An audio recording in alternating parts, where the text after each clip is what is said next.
नमस्ते मुलांनो, इयत्ता 5वी विषय गणित यामध्ये बालभारती भाग 4 याचा अभ्यास आपण करणार आहोत। बालभारती भाग 4 मध्ये आपण आज 13वे जे प्रकरण आहे 13वे प्रकरण त्रिमितीय वस्तू व घडणी या घटकांचा अभ्यास आपण या प्रकरणाचा अभ्यास आपण करणार आहोत। तर बघा, अभ्यासाच्या आधी आपण प्रस्तावना पाहणार आहोत की या पाठाची प्रस्तावना काय आहे। बघा मुलांनो, प्रस्तावना अशी दिलेली आहे की प्रस्तुत पाठात आपण त्रिमितीचा अर्थ, त्रिमिती म्हणजे काय त्याचा अर्थ समजून घेणार आहोत। त्यानंतर त्रिमितीय वस्तूंचे द्विमितीय रेखाटन म्हणजे काय की त्रिमितीय वस्तू आहेत आणि त्याचं द्विमितीय रेखाटन कसं असतं त्याचा सुद्धा अभ्यास आपण या प्रस्तुत पाठामध्ये करणार आहोत। नंतर घडणी व 5 चौरसाची घडण, 5 चौरस कसे असतात म्हणजे त्यांची नावं काय आहेत ते ह्या सर्व घटकांचा आपण अभ्यास या प्रकरणामध्ये करणार आहोत। आपण प्रकरणाला सुरुवात करूया। स्पष्टीकरण पाहणार आहोत आपण। बघा, आता त्रिमितीय वस्तूंचे द्विमितीय रेखाटन पाहणार आहोत। त्यामध्ये ताईंनी जरा उंच टेबलावर एक वस्तू ठेवलेली आहे आणि त्या वस्तूचं निरीक्षण मुलांना करायला सांगितलेलं आहे। तर ताई विचारते की वरती तुम्हाला काय दिसत आहे। कपाटावर जरा उंच टेबलावरच्या एका वस्तूकडे बोट दाखवते आणि ती म्हणते की त्या वस्तूकडे बघून सांगा की ती वस्तू काय आहे, कशाचं चित्र आहे। मुलं त्यांना विचारतात की काय आहे, तर मग शरद म्हणतो की लाडवाचे छानसे चित्र आहे। म्हणजे त्या चित्रामध्ये आपल्याला बघा दिसतंय की ते काय आहेत, लाडू ठेवलेले आहेत, लाडू असलेलं प्लेट आहे आणि त्या प्लेटचं आपल्याला चित्र इथे दिसत आहे। समोरून पाहताय म्हणून चित्राचं कार्ड किंवा कागद दिसतोय फक्त। आता आपण समोरून बघितलं तर आपल्याला फक्त ते एक चित्र दिसतंय मुलांना, पण जेव्हा ताई ती प्लेट खाली टेबलावर ठेवते तेव्हा कळतं की ती काय आहे, एक वस्तू आहे आणि ती वस्तू कशी आहे ते बघूया आपण। मी जरा वळवून जमिनीवर ठेवते। आता त्या ताईने वरची जी प्लेट आहे, चित्र आहे ते खाली ठेवलेलं आहे। मला वाटतं लाडवाचं छान चित्र आहे, पण ते खोक्यावर चिटकवलेलं आहे। एक खोका आहे आणि त्या खोक्यावर ते चित्र काय केलेलं आहे, चिटकवलेलं आहे। ताई म्हणते की आधी फक्त आपल्याला काय दिसत होता, समोरचा पृष्ठभाग दिसत होता, बरोबर। सरफेस म्हणजेच काय, पृष्ठभाग आपल्याला दिसत होता। आता वरून व वेगळ्या बाजूने जर पाहिलं तर 3 पृष्ठभाग दिसले, ते त्रिमितीय खोका आहे असं दिसतंय। आता बघा, इथे जर तुम्ही बघितलं तर हा एक भाग आहे, हा दुसरा भाग आहे आणि हा तिसरा भाग आहे। असे 3 भाग आपल्याला समोरून दिसतात। जर समोरून आपण बघितलं तर हे चित्र आपल्याला फक्त 3 भागांनी दिसतंय। आधी आपल्याला फक्त वरती कपाटावर चित्र होतं म्हणून आपल्याला एकच भाग दिसत होता, एकच पृष्ठभाग दिसत होता, म्हणून ते समोरून चित्र आहे असं दिसत होतं। पण आता जेव्हा वरच्या साईडने बघितलं तर हा एक भाग दिसतोय, परत वेगळ्या बाजूने बघितलं तर हा दुसरा भाग दिसतोय आणि समोरून बघितलं तर हा तिसरा भाग दिसतोय। अशा प्रकारे 3 काय दिसतात आपल्याला, पृष्ठभाग दिसत आहेत। मग हे पृष्ठभाग म्हणजेच काय, त्रिमितीय खोका आहे। त्रिमितीय म्हणजे 3 म्हणजे काय, 3 मितीय म्हणजे काय, 3 बाजू पृष्ठभाग असलेलं हे काय आहे, खोका आहे, चित्र आहे असं दिसतंय। आता शरदने प्रश्न विचारलाय की त्रिमिती म्हणजेच काय। तर बघा, त्रिमिती म्हणजे जसं मी सांगितलं की 3 मिती, 3 म्हणजे म्हणजे 3 आणि 3 पृष्ठभाग असलेलं हे काय आहे, चित्र आहे। 3 म्हणजेच काय, त्या वस्तूची लांबी, रुंदी आणि उंची, या 3 गोष्टी म्हणजे 3 लांबी, रुंदी, उंची या 3ही मापे मोजता येतात। त्या वस्तूच्या काय आहेत, 3ही बाजू आपल्याला मोजता येतात। ही एक लांबी आहे, ही रुंदी आहे आणि ही उंची आहे। मग अशा 3 गोष्टी जर आपल्याला मोजता येत असतील त्या वस्तूच्या तर त्या जाणवतात, मग त्यांनाच काय म्हणतात, त्रिमितीय वस्तू असे म्हणतात। तर हा जो खोका आहे, लाडवाचं चित्र चिटकवलेला हा जो खोका आहे, त्या 3ही बाजूंनी आपल्याला मोजता येतात। आपल्याला लांबीही मोजता येते, आपल्याला उंचीही मोजता येते आणि रुंदी सुद्धा मोजता येते। मग अशा वेळेस 3ही मापे मोजता येत असतील किंवा ते दिसत असतील आपल्याला, तर ती वस्तू कोणती असते, त्रिमितीय वस्तू असे त्याला म्हणतात। पुस्तक, ग्लास, टेबल ह्या ज्या वस्तू आहेत, बघा आता पुस्तकाचं आपण बघितलं, निरीक्षण केलं तर आपल्याला दिसेल की पुस्तकाची लांबी सुद्धा आहे, ही एक बाजू आहे, ही दुसरी बाजू आहे, उंची आहे आणि किती रुंद आहे म्हणजे ही पुस्तक किती रुंद आहे ते सुद्धा आहे। मग त्याच्यामुळे उंची, लांबी आणि रुंदी जर त्या वस्तूची असेल तर तिला त्रिमितीय वस्तू म्हणतात। मग पुस्तक हे काय आहे, त्रिमितीय वस्तू आहे, त्रिमितीय वस्तू आहे। त्याच्यानंतर ग्लास आहे, पाण्याने भरलेला जो ग्लास असतो तो ग्लास बघा आपण बघितला तर त्याची ही उंची सुद्धा आहे, इथे आपल्याला लांबी दिलेली आहे आणि त्याच प्रकारे याची रुंदी सुद्धा आहे. आपण जर बघितलं तर किती रुंद आहे ते सुद्धा आपल्याला दिसतंय. मग ग्लास सुद्धा काय आहे, त्रिमितीय वस्तूमध्ये येतं, म्हणजे त्रिमितीय वस्तूंमध्ये ग्लासचा समावेश होतो. त्यानंतर टेबल आहे. आता टेबलाला जर आपण बघितलं तर तो तिन्ही भाग आपल्याला दिसतात. लांबी दिसते टेबलाची, आपल्याला उंची मोजता येते आणि त्याच प्रकारे रुंदी कितीचा रुंदीचा टेबल आहे ते सुद्धा आपल्याला काय करता येतं, मोजता येतं. त्याच्यामुळे टेबल हा सुद्धा काय आहे, त्रिमितीय वस्तू आहे. म्हणजेच टेबल, ग्लास आणि पुस्तक हे 3 उदाहरणं आपल्याला इथे दिलेली आहेत. फक्त लांबी व रुंदी असणाऱ्या, जाडी नसलेल्या किंवा नगण्य जाडीच्या वस्तूंना द्विमितीय वस्तू म्हणतात. आता बघा काही वस्तू अशा आहेत की ज्यांना फक्त लांबी असते आणि रुंदी असते पण उंची नसते, बरोबर?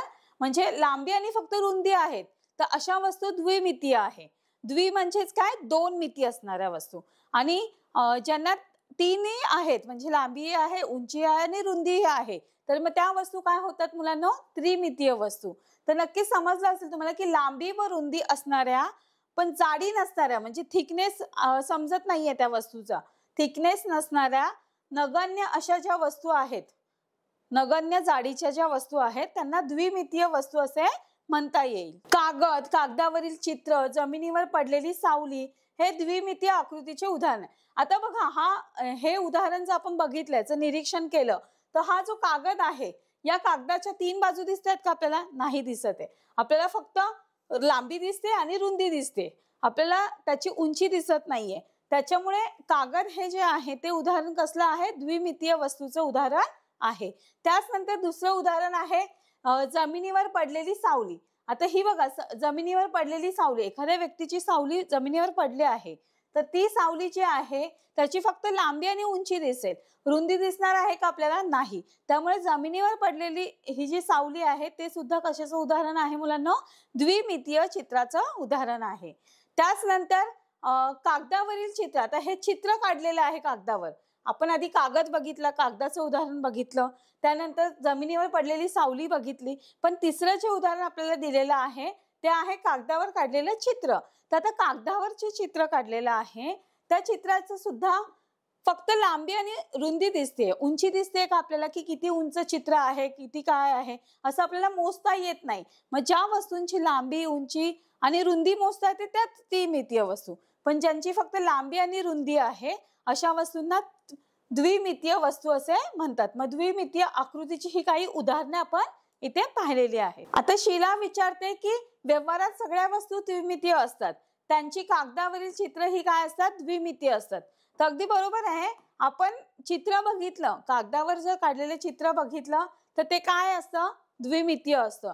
पण त्या ओरिजिनल वस्तू जर आपण अशा बघितल्या डोळ्यांनी तर त्या वस्तू काय आहेत, त्रिमितीय वस्तू आहेत. म्हणून काही चित्र सपाट वाटतात तर काही वस्तूंची चित्र कागदांवरील विशिष्ट कोनातून पाहून काढलेली असतात. आता हत्तीचं हे चित्र दिसतंय मुलांना, बघा हत्तीचं हे चित्र आहे आणि हे चित्र काढल्यावर आपल्याला कळतं की याची फक्त लांबी आणि रुंदी आहे. म्हणजे कागदावर काढलेलं जे चित्र आहे ते सपाट वाटतं, एकदम प्लेन वाटतं. सपाट म्हणजेच काय, प्लेन वाटतं, फ्लॅट वाटतात. तर काही वस्तूंची चित्र जी आहेत ती कागदावरील विशिष्ट कोनातून पाहून काढलेली असतात. कागदावर वेगवेगळे कोन असतात, कागदाच्या कोनातून, दृष्टिकोनातून ते काय काढलेलं असतं, विशिष्ट कोनातून ते चित्र काढलेलं असतं. आता बघा या 2 चित्रांमध्ये जर फरक बघितला आपण तर बघा हे जे चित्र आहे ते हत्तीचं चित्र आहे आणि ते वहीच्या एका पानावर काढलेलं आहे. पण त्याच दुसरं चित्र जर आपण निरीक्षण केलं तर हे एक हेडफोनचं चित्र आहे आणि हेडफोनचं चित्र आणि हत्तीच्या चित्रामध्ये जर आपण बघितलं तर हे आपल्याला एकदम सपाट दिसतंय, फ्लॅट असं चित्र हे आपल्याला दिसतंय. पण हे चित्र बघा आपल्याला असं वाटतं की हे चित्र त्याची वस्तूची वेगळी जाडी आपल्याला दिसते की ही कुठल्या जाडीचं आहे, त्याची थिकनेस आपल्याला इथे जाणवते. बघा या वस्तूची थिकनेस इथे जाणवते, पण हे चित्र तसं दिसतंय का? नाही, हे एकदम फ्लॅट आहे. मग हा जो फरक आहे तो चित्रामध्ये आपल्याला दिसून येतो. आता ताई सांगते की एक सारणी बघूया, एक तक्ता बघूया आपण आणि त्या तक्त्याने समजून घेऊया की काय आहे त्रिमितीय वस्तू. त्रिमितीय वस्तू त्यांच्याकडून समोरून कशा दिसतात, त्या बाजूनी कशा दिसतात आणि वरून पाहिल्या तर त्या कशा दिसतात. आता त्रिमितीय वस्तूंचं आपण बघितलं की लांबी, रुंदी आणि उंची यांच्यानुसार जर आपण बघितलं, त्याचा दृष्टिकोनातून आपण विचार केला तर त्या कशा असतात. मग त्याची एक सारणी छोटीशी तक्ता आपल्याला इथे दिलेला आहे आणि तो आपल्याला काय करायचा आहे, समजून घ्यायचा आहे. आता बघा आपल्याला पहिल्या ह्याच्यामध्ये दिलेला आहे वस्तू, त्यानंतर वस्तूचे चित्र आणि त्या वस्तूंच्या चित्रामध्ये जर आपण निरीक्षण केलं तर वस्तू आपल्याला काय दिलेली आहे, हत्ती. बरोबर, हत्ती ही वस्तू दिलेली आहे. बरोबर, तर समोरून तो हत्ती कसा दिसतो त्याचं एक चित्र आपल्याला इथे दिसतंय. बघा, हत्तीचं समोरून बघितलं आपण तर चित्र अशा पद्धतीने दिसतं. पण त्याच हत्तीचं आपण बाजूने, एका बाजूने जर जाऊन बघितलं तर ते चित्र आपल्याला अशा पद्धतीने दिसेल. आणि वरून एखादं चित्र जर वरून त्याचा फोटो काढला आपण तर ते चित्र आपल्याला अशा पद्धतीने दिसेल. म्हणजे त्रिमितीय ज्या वस्तू आहेत त्या वस्तूंचं समोरून दिसणारे, बाजूने दिसणारे आणि वरून दिसणारे अशा पद्धतीचे चित्र आपल्याला दिसणार आहे. मग हे झालं एक वस्तूचं चित्र. आता आपण दुसरं अजून एक चित्र उदाहरण पाहणार आहोत. आता कपाट आहे, एखादी वस्तू म्हणजे कपाट आहे आणि त्या कपाटाचंच आपण निरीक्षण केलं, ह्या तक्त्याचं जर आपण निरीक्षण केलं तर समोरून दिसणारं जे कपाट आहे ते अशा पद्धतीने आपल्याला दिसतं. आपल्या घरामध्ये बघा, तुमच्या घरामध्ये सुद्धा, तुमच्या संस्थेमध्ये, तुमच्या घरामध्ये आपण कपाट बघतो. त्या कपाटाचं आपण जर निरीक्षण केलं मुलांनो तर ते निरीक्षण केल्यानंतर आपल्याला समोरून दिसणारं चित्र असं दिसतं. पण एका बाजूने जर ते कपाट आपण बघायला गेलो तर त्याची फक्त आपल्याला एक बाजू दिसते. आणि तेच कपाट आपण वरतून बघितलं, वरच्या साईडने जर वरून खाली बघितलं तर ते कपाट फक्त आपल्याला असं आयताकार दिसतं. म्हणजे अशा पद्धतीने हे तीन प्रकारे काय दिले, वस्तूचे चित्र दाखवलेले आहे. ही एक वस्तू आहे, त्रिमितीय वस्तू आहे आणि त्या वस्तूचे तीन प्रकारे आपल्याला चित्र इथे दिसत आहे. म्हणजे तीन प्रकारे हे चित्र आपल्याला इथे दिसतं. पुढचं उदाहरण पाहणार आहोत आपण. आता बघा मुलांनो, लांबचे जे डोंगर असतात, आपण डोंगराळ भागामध्ये जर फिरायला गेलो तर आपल्याला तिथे काही डोंगर दिसतात आणि त्या डोंगरांचे, लांबचे डोंगर आपण पाहताना त्याची उंची पाहतो आणि त्याची साधारण रुंदी आपण पाहत असतो. पण आपण त्या डोंगराने जमिनीचा किती भाग व्यापला आहे हे आपल्याला समजतं का? एकदा बघितल्यावर आपल्याला त्या जमिनीचा किती भाग व्यापला आहे, त्या डोंगराने किती भाग व्यापलेला आहे म्हणजे विस्तारलेला आहे, ते आपल्याला एकदा बघितल्यावर कळतं का? नाही कळत. मग त्याच्यामुळे आपण काय करतो, तो किती भाग व्यापलेला आहे ते समजण्यासाठी आपण काय करतो की काही डोंगरांचे वरतून चित्र काढलेले असतात. बघा, त्यासाठी आपण काय करतो की डोंगर आपण एकदा समोरून बघितला, आपल्याला त्या डोंगराचा विस्तार दिसत नाही, म्हणजे त्याची लांबी, रुंदी, उंची आपल्याला कळत नाही. म्हणून त्यासाठी हेलिकॉप्टर किंवा त्याच्या वर जाऊन जर पाहिलं तर त्या जमिनीच्या किती भागावर डोंगर पसरला आहे हे आपल्याला समजतं. आपण बघा वरतून चित्र काढतो, आपण काही पिक्चर्स मध्ये बघितलेलं आहे, काही व्हिडिओ मध्ये आपण बघितलेले असतात की मोठे मोठे डोंगर आपल्याला दिसतात आणि त्या डोंगरांचे आपण वरतून जे चित्र काढतो, विशिष्ट कोणामधून आपण एक चित्र काढतो आणि त्या चित्राचं जर निरीक्षण केलं तर आपल्याला जमिनीचा किती भागावर तो डोंगर पसरलेला आहे ते आपल्याला त्या ह्याच्यातून कळतं. पण त्या डोंगराची आपल्याला उंची समजत नाही मुलांनो. आपल्याला वरतून फोटो काढल्यानंतर, हेलिकॉप्टर मधून जेव्हा आपण फोटो काढतो तेव्हा आपल्याला त्या डोंगराची उंची समजत नाही. फक्त आपल्याला तो जमिनीचा किती भाग पसरलेला आहे, व्यापलेला आहे ते आपल्याला फक्त समजतं. बघा, म्हणून डोंगराची व्याप्ती व तो कोणत्या भागात किती उंच आहे हे समजण्यासाठी आता आपण काही दोन आकृत्या बघणार आहोत मुलांनो. की आपल्याला काय करायचंय की त्या आकृत्यांच्या सहाय्याने समजून घ्यायचं आहे की डोंगराची व्याप्ती म्हणजेच काय, विस्तार, की तो किती भागामध्ये विस्तारलेला आहे, जमिनीचा किती भाग त्याने पसरलेला आहे, त्या भागामध्ये तो पसरलेला आहे आणि तो कोणत्या भागात किती उंच आहे हे समजण्यासाठी आपल्याला त्या दोन आकृत्यांचं काय करायचंय, निरीक्षण करायचंय मुलांना आणि त्या समजून घ्यायच्या आहेत. आकृती क्रमांक 1 ही दिलेली आहे मुलांनो. या आकृतीमध्ये लांबून दिसणारे डोंगर व त्याच्या साधारण उंचीच्या रेषा दाखवल्या आहेत. की लांबून आपण एका साइडने जर डोंगर बघितले, एका कोनातून, विशिष्ट कोनातून जर आपण डोंगर बघितले तर आपल्याला ते असे साधारण उंचीचे आपल्याला डोंगर दिसतात आणि ते किती उंचीचे आहेत त्या रेषा इथे आपल्याला दाखवलेल्या आहेत. इथे बघा 800 मीटर उंचीचा हा डोंगर इथे दिसतो आहे, इथे 600 मीटर उंचीचा हा डोंगर आहे, 400 मीटर उंचीवाला डोंगर इथे दाखवलेली आहे. या ज्या रेषा दाखवलेल्या आहेत त्या किती उंचीच्या आहेत, साधारण किती उंचीच्या आहेत, त्या डोंगराची उंची किती असेल अशा पद्धतीच्या या रेषा आपल्याला या आकृतीमध्ये दाखवलेल्या आहेत. आता आकृती 1 चं आपण हे निरीक्षण केलं. आता आपल्याला काय करायचं, आकृती क्रमांक 2 बघायची आहे. आकृती 2 मध्ये बघा, ही जी आकृती आहे त्यावरून दिसणारी डोंगराची व्याप्ती आहे. म्हणजे विविध उंचीचे भाग किती विविध वक्ररेषांनी इथे आपल्याला दाखवलेले आहे. आता बघा, हा जो 800 मीटर उंचीचा जो डोंगर आहे त्याचा वरून जर आपण निरीक्षण केलं, वरून जर आपण फोटो घेतला, तर त्या डोंगराने हा जो आतला भाग आहे तो छोटासा भाग त्याने काय केलेला आहे, व्यापलेला आहे. त्यानंतर 600 मीटर उंचीचा जो डोंगर आहे त्याचा एवढा भाग हा त्याने काय केलेला आहे, व्यापलेला आहे. म्हणजे या आकृतीमधून आपल्याला काय दिसत आहे, डोंगराची व्याप्ती आपल्याला इथे कळून येते आहे. म्हणजेच विशिष्ट उंचीचे विविध उंचीचे भाग आपल्याला विविध वक्ररेषांनी इथे दाखवलेले आहेत. बघा, इथे 800 मीटर आहे म्हणजे याची जी व्याप्ती आहे ती छोटी आहे. वरतून आपण उंच वरती जाऊन हेलिकॉप्टरने जेव्हा आपण त्याचा फोटो घेतो तेव्हा आपल्याला कळतं की हे 800 मीटर उंचीचा जो डोंगर आहे त्याची व्याप्ती बघा, इथे 800 मीटर दर्शवणारी रेषा साधारणतः 800 मीटर उंची दर्शवते. म्हणजे याची उंची ही वरतून बघितली तर आपल्याला अशी दिसणार आहे. ही व्याप्ती आहे मुलांनो, ही व्याप्ती आहे. म्हणजे पसरलेला आहे तो उंचीचा डोंगर आपण वरतून पाहिला तर तो अशा पद्धतीने आपल्याला व्यापलेला दिसतो. त्याच्यानंतर 600 मीटर उंचीचा जो डोंगर आहे त्याची व्याप्ती अशी दिसणार आहे आणि 400 मीटर उंचीचा डोंगर त्याची व्याप्ती जास्त दिसणार आहे आणि 200 मीटर अशा पद्धतीने ही व्याप्ती आपल्याला इथे दिसते. आता बघा, भूगोलामध्ये नकाशात डोंगर दाखवताना अशा प्रकारच्या आकृत्या वापरतात. आपण नकाशे बघतो मुलांनो, भूगोलामध्ये जेव्हा आपण अभ्यास करतो तेव्हा विविध प्रकारचे नकाशे आपल्या निदर्शनास येतात. मग आपण नकाशाचं वाचन करतो तेव्हा आपल्याला अशा पद्धतीचे त्रिकोणामध्ये हे चित्र छोटे छोटे दिसत आहेत. ते काय आहेत की ते जे चिन्ह आहेत ते डोंगराचे आहेत. म्हणजे डोंगर दाखवण्यासाठी अशा पद्धतीचं चिन्ह वापरलं जातं. आता आपण घडणी म्हणजे पाहूया. बघा, घडणी या शब्दाचा अर्थ काय आहे, घडण म्हणजे काय, तर पुठ्ठ्याच्या एका खोक्याच्या काही कडा कापून ते सपाट करून ठेवल्यास खोक्याची घडण मिळते.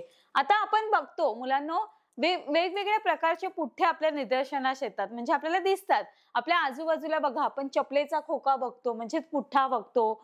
त्यानंतर फ्रीजचा जो खोका आहे तो खोलल्यानंतर एक सपाट पुठ्ठा आपला तयार होतो. मग अशा पद्धतीचे सपाट करून जे पुठ्ठे ठेवलेले असतात त्या खोक्यांची घडण म्हणजेच काय, आपल्याला एक घडण मिळते. सपाट पुठ्ठा असेल त्या पुठ्ठ्याला खोक्याच्या काही कडा आपल्याला काय करायचे, उलगडायचे आहेत. म्हणजे तो पुठ्ठा आपण खोलल्यानंतर उलगडल्यानंतर जो भाग आपल्याला मिळतो तो काय असतो, खोक्याची घडण आपल्याला मिळते. हे आपल्याला माहित आहे. त्रिमितीय आकाराच्या वस्तूंचा द्विमितीय आराखडा म्हणजेच त्या वस्तूची घडण होय. आता आपण बघितलं की एक खोका आहे, चपलेचा खोका आहे आणि त्या खोकाला जेव्हा आपण उलगडून म्हणजे त्या खोक्याला जेव्हा आपण खोलतो आणि एक सपाट पुठ्ठा बनवतो, त्या सपाट पुठ्ठ्यामधून आपल्याला काय मिळते, तर त्या वस्तूची, त्या खोक्याची घडण आपल्याला मिळत असते. मग हे आपल्याला माहिती आहे. पण त्रिमितीय आकाराच्या ज्या वस्तू आहेत त्या वस्तूंचा द्विमितीय आकार, द्विमितीय आराखडा जो असतो तो म्हणजेच काय, की त्या वस्तूची घडण होय.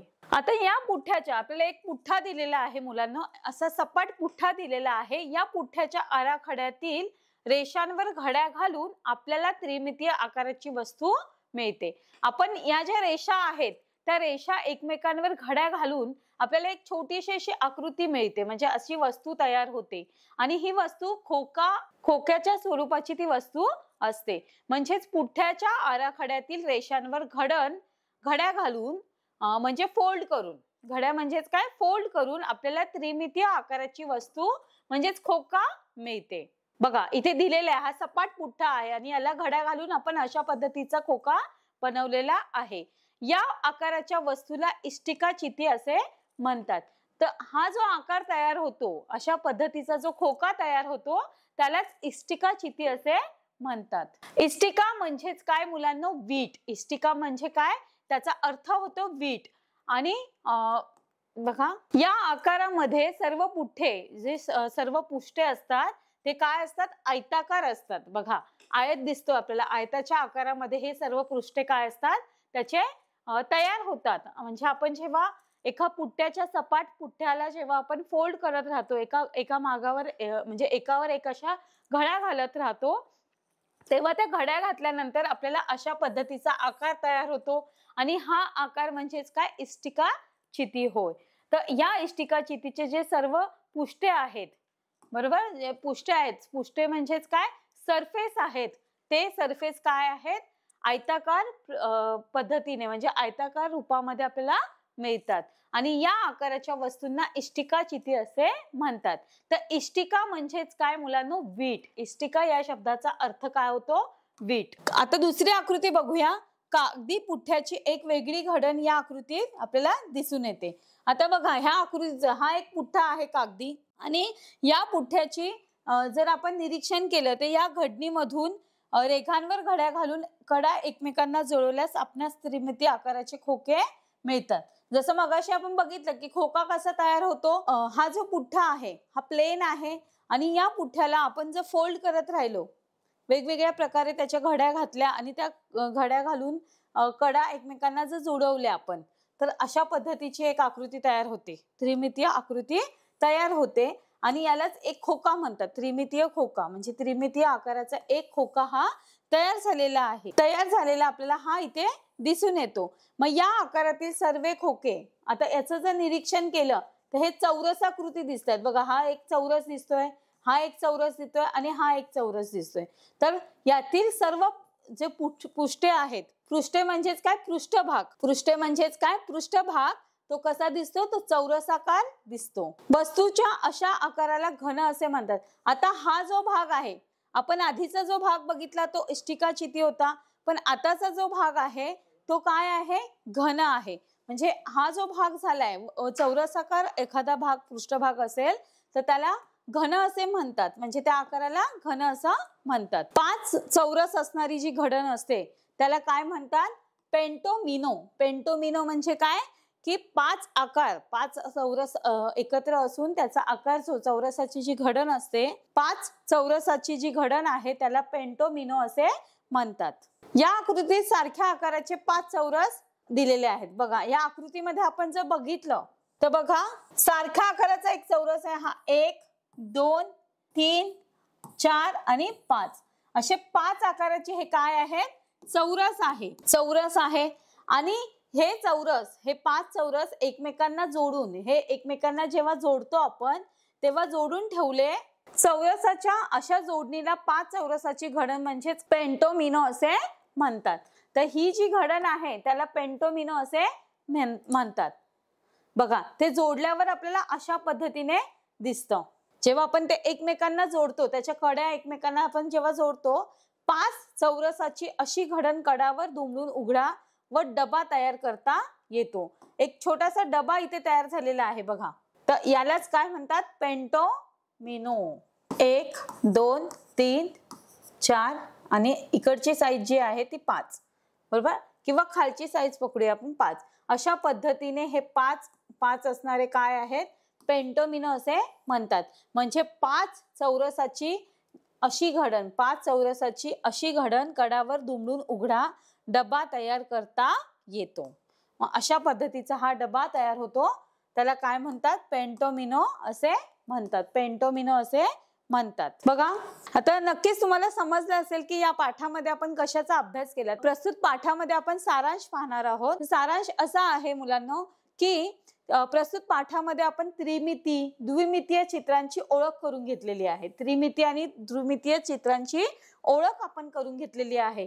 त्रिमितीय वस्तूंचे द्विमितीय रेखाटन कसे आहेत, म्हणजे त्रिमितीय वस्तू आहेत आणि त्यांचा द्विमितीय वस्तूंमध्ये रूपांतर किंवा एक रेखाटन, ड्रॉइंग ज्याला म्हणतो आपण, ते पाहिलेलं आहे. त्यानंतर घडणी व 5 चौरसाची घडण यांचा सुद्धा अभ्यास या प्रस्तुत पाठामध्ये आपण आज केलेला आहे. नक्कीच तुम्हाला हा पाठ समजला असेल. या प्रकरणावर आधारित काही सराव प्रश्न आपण सोडवणार आहोत. तर आपण सराव प्रश्नांना सुरुवात करूया आणि त्या प्रश्नांच्या आधारे तुम्हाला नक्कीच अभ्यासात मदत होणार आहे. तर आपण सुरुवात करूया. बघा, वस्तूंचे चित्र दिलेले आहेत. आता ह्या वस्तू आहेत, या वस्तूंचे चित्र दिलेले आहेत. वस्तूंचे चित्र वरून कसे असेल हे 3 वस्तू दिलेल्या आहेत बघा. म्हणजे ही एक वस्तू दिलेली आहे, हे 2 ऑप्शन आहेत आपल्याकडे. आणि या वस्तूचं आपल्याला वरून कसं असणार आहे आणि बाजूनी कसं असणार आहे ते सांगायचं आहे. तर बघा, वरून जर बघितलं तर आपण ह्या चित्राचं निरीक्षण केलं तर नक्कीच आपल्याला कळेल की ती वरून चित्र असं असणार आहे, बरोबर. आणि त्यानंतर बाजूने ते चित्र वरून असं असणार आहे आणि बाजूने ते चित्र असं असणार आहे बघा. म्हणजे एक चित्र दिलेलं आहे वस्तूचं आणि ती वस्तू आपल्याला वरून कशी दिसते, बाजूने कशी दिसते ते सांगायचं होतं. तर आपण बघितलं की पर्याय क्रमांक 1 जो आहे तो बाजूने चित्र आहे आणि पर्याय क्रमांक 2 जो आहे तो वरून चित्र आहे. आपण पुढचं पाहणार आहोत. बघा, आता इथे हे चित्र दिलेलं आहे आणि या चित्राचं वरून, बाजूने आणि समोरून कसं दिसतं ते सांगायचं आहे. बघा, पहिलं जे आहे चित्र ते अशा पद्धतीचं आहे, दुसरं जे आहे ते अशा पद्धतीचं आहे आणि तिसरं अशा पद्धती. आता वरून जर आपण बघितलं तर ते चित्र कसं दिसेल मुलांना? बघा, हे अशा पद्धतीने वरून हे चित्र पहिलं म्हणजेच वरून दिसणार आहे आणि बाजूने जर बघितलं तर ते असं दिसणार आहे आणि त्याच नंतर हे मधलं जे चित्र आहे ते समोरून दिसणार आहे. बघा, आपण समोरून जर बघितलं तर फक्त आपल्याला असं दिसणार आहे. त्यानंतर बाजूने जर बघितलं तर हे चित्र दिसणार आहे आणि वरून जर बघितलं तर आपण अशा पद्धतीचे चित्र आपल्याला दिसणार आहे. पुढचं पाहूया. सेम आहे, एक चित्र दिलेलं आहे, वस्तूचं चित्र दिलेलं आहे, ती वस्तू वरून, बाजूने आणि समोरून कशी दिसते ते पाहायचंय. आता बघा, वरून चित्र कसं दिसतं. वरून जर आपण बघितलं तर हे चित्र आपल्याला अशा पद्धतीने आपल्याला वरून हे चित्र दिसेल. त्यानंतर बाजूने आपण बघितलं तर बाजूने हे असं दिसेल कदाचित आणि समोरून हे चित्र असं दिसणार आहे. त्यानंतर वस्तूचे चित्र. आता ही एक वस्तू दिलेली आहे, ती वस्तू वरून कशी दिसते, बाजूने कशी दिसते आणि समोरून कशी दिसते. तर बघा, आपण जर बघितलं तर ती वरून अशी दिसणार आहे, त्यानंतर बाजूने कशी दिसणार आहे तर ती अशी दिसणार आहे आणि पहिलं जे चित्र आहे ते समोरून दिसणार आहे. अशी आपण समोरून बघितली तर ती अशी दिसणार आहे. पुढचं चित्र पाहूया. वस्तूचं चित्र. आता चित्राचं वस्तू काय आहे? टपाल पेटी आहे मुलांना. बघा, आपण त्याचं निरीक्षण केलं तर ती वस्तू वरून कशी दिसते आणि बाजूने कशी दिसते आणि तशीच समोरून कशी दिसते. बाजूने ती अशी दिसेल, समोरून अशी दिसेल आणि वरून ती अशी दिसेल. पुढचं पाहूया. आता हे आपल्याला काय दिसलेलं आहे? कपाटाचं चित्र आहे, बरोबर. तर हे कपाटाचं चित्र वरून, बाजूने, समोरून अशा पद्धतीने आपण ह्या चित्राचं, ह्या कपाटाचं आपण पाहणार आहोत. बघा, समोरून पाहिलं तर हे असं दिसणार आहे कपाट, बरोबर. त्याच्यानंतर बाजूने जर बघितलं तर ही बाजू असणार आहे कपाटाची आणि त्यानंतर समोरून हे चित्र वरून म्हणजे असं दिसणार आहे. तर वरून, बाजूने आणि समोरून ह्या चित्रांचं आपल्याला काय करायचं आहे? निरीक्षण करायचं आहे. त्या वस्तूंचे चित्र आपल्याला वरून कसे दिसतात, बाजूने कसे दिसतात, समोरून कसे दिसतात ते इथे सांगायचंय. पुढचा प्रश्न पाहूया. बघा, हे एक घराचं चित्र दिलेलं आहे आणि हे वस्तूचं चित्र म्हणजेच घराचं चित्र आपल्याला वरून कसं दिसतं. तर बघा, वरून जर बघितलं तर आपण असं दिसणार आहे. त्यानंतर बाजूने बघितलं तर ते बाजूने कसं दिसणार आहे आणि समोरून कसं दिसणार आहे. बाजूने, एका बाजूने बघितलं तर हे अशा पद्धतीचं दिसणार आहे आणि त्यानंतर हे समोरून बघितलं तर असं दिसणार आहे. तर अशा पद्धतीने हे 3 चित्र आपल्याला अशा पद्धतीने दिसणार आहे. आपण शेवटचं पाहूया. एक बॉटल आहे, नेलपेंटची बॉटल कशी असते तशी ही बॉटल आहे.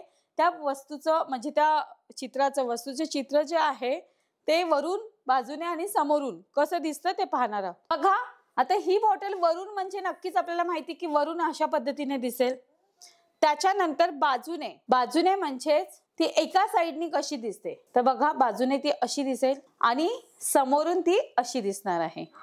तर हे झालं वस्तूचं, त्रिमितीय वस्तूंचं चित्र आणि त्याचं निरीक्षण. अशा पद्धतीने आपण हे सराव प्रश्न सोडवलेले आहेत. नक्कीच तुम्हाला त्या वस्तूंचं निरीक्षण करून, त्रिमितीय वस्तूचं निरीक्षण करून समोरून ती वस्तू कशी असते, वरून कशी असते आणि बाजूने कशी दिसते हे समजलं असेल. काही प्रश्न आणि उत्तरे आपण आजच्या भागामध्ये पाहणार आहोत. तर प्रश्न आणि उत्तरं आपल्याला समजून घ्यायची आहेत की काही प्रश्न दिलेले आहेत आणि उत्तरं सुद्धा आपल्याला इथे दिलेली आहेत. तर या प्रकरणावर आधारित प्रश्न आणि उत्तरांना आपण सुरुवात करू. बघा, प्रश्न दिलेला आहे, खालील ठोकळ्याची रचना समोरून कशी दिसेल. आपल्याला हे आकृती स्वरूपात वहीमध्ये सुद्धा सोडवता येणार आहे. त्यासाठी आधी आपण प्रश्नाचं उत्तर समजून घेऊया. ही एक ठोकळ्याची आकृती दिलेली आहे आणि या आकृतीची रचना आपल्याला समोरून कशी दिसेल तर बघा समोरून ही अशा पद्धतीची रचना दिसणार आहे. नक्कीच हा समजलं असेल. पुढचा प्रश्न पाहूया आपण. खालील ठोकळ्याची रचना वरून कशी दिसेल? आता वरून, खालून आणि समोरून, बाजूने, समोरून अशा पद्धतीच्या वेगवेगळ्या रचना या प्रश्नामध्ये, या पाठामध्ये आपण अभ्यासल्या होत्या. तर इथे प्रश्न दिलेला आहे ठोकळ्याची रचना वरून कशी दिसेल? तर बघा उत्तर आपल्याला दिलेलं आहे अशा पद्धतीची ठोकळ्याची रचना आपल्याला वरतून दिसणार आहे. पुढचा प्रश्न पाहूया. खालील चित्राची रचना वरून कशी दिसेल? आता हे घराचं चित्र आहे मुलांनो. बघा घराचं चित्र आपण बघितलं तर ती चित्राची रचना वरून कशी दिसेल? वरतून जर फोटो काढला, जसं आपण हेलिकॉप्टर मधून बघितलं, तर त्या घराची रचना ही अशा पद्धतीची असणार आहे. पुढचा प्रश्न बघा. खालील चित्राची रचना वरून कशी दिसेल?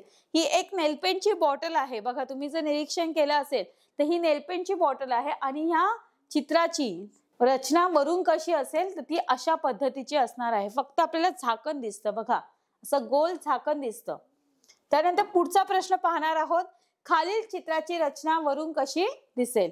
आता हे एक चित्र आहे आणि ह्या चित्राची आपल्याला काय करायची, वरून रचना कशी दिसेल तर ती अशा पद्धतीची दिसणार आहे. फक्त चित्रांची रचना समोरून, बाजूने आणि वरून कशी दिसेल ते त्या प्रकारचे हे प्रश्न आहेत. पुढचा प्रश्न आहे. खालील चित्राची रचना वरून कशी दिसेल? आता हा एक मुलगा दाखवलेला आहे, बरोबर? तर या मुलाची रचना वरून जर बघितलं तर फक्त त्याचं डोकं दिसणार आहे. आपण वरतून फोटो काढल्यावर आपल्याला अशा पद्धतीचं चित्र दिसणार आहे. बघा मुलांनो, अशा पद्धतीने हे सोपे, अतिशय सोपे असणारे प्रश्न आपण या पाठामध्ये बघितलेले आहेत. नक्कीच मुलांनो, ह्या पाठामध्ये प्रकरण 13 जे आहे त्रिमितीय वस्तू व घडणी, या प्रस्तुत पाठामध्ये तुम्हाला ह्या संकल्पना समजल्या असतील आणि नक्कीच या प्रश्न उत्तरांचा तुम्हाला अभ्यासात फायदा होणार आहे. धन्यवाद.